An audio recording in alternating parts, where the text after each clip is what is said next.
In this short video I want to talk about the relationship of lust to imagination and the necessity to not feed it. What happens with us is that our imagination, our fantasy, our thoughts, our own mind feed the various psychic processes that we have within us. And these mental processes, which also become emotional and then motor action and also sexual instinctive processes, begin in the mind and are fed in the mind.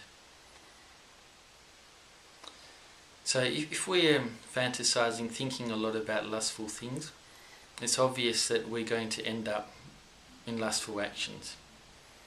And if those lustful actions are causing pain to you, are causing you suffering, and making your life difficult, inconvenient, producing what is called a second life, what is producing in you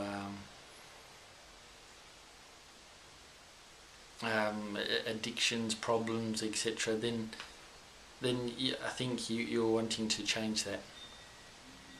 Some other people are not interested in that, that's their choice, that's fine. But this video is for those people who are wanting to change, wanting to step out of that.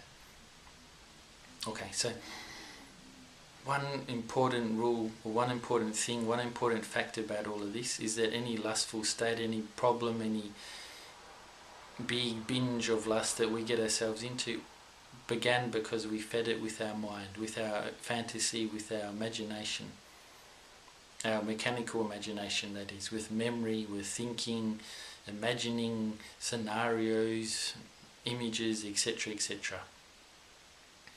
So this is absolutely marvellous. If we are not to feed that lustful hunger, which is something different to the natural sexual desire, and sex and lust are two different things, they should be separated. There's that natural sexual impulse, but there is our psychology which directs it, and directs it into unwholesome behaviours. Behaviours that are like a sword that wounds us.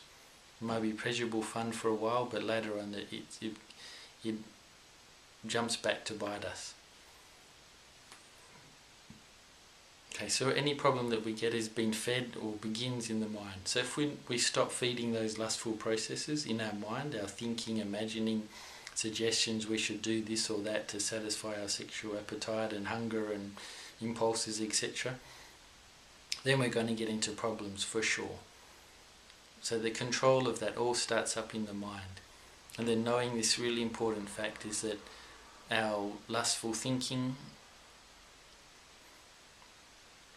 should be separate from the natural sexual impulse. We can deal with the natural sexual impulse by transmuting that energy, breathing deeply and using conscious imagination to bring that energy up from the sexual center into our brain and into our heart, thus absorbing it into our system in terms of energy, extracting the energy from the raw sexual energy, which is the seminal entity in men, and the same thing in women.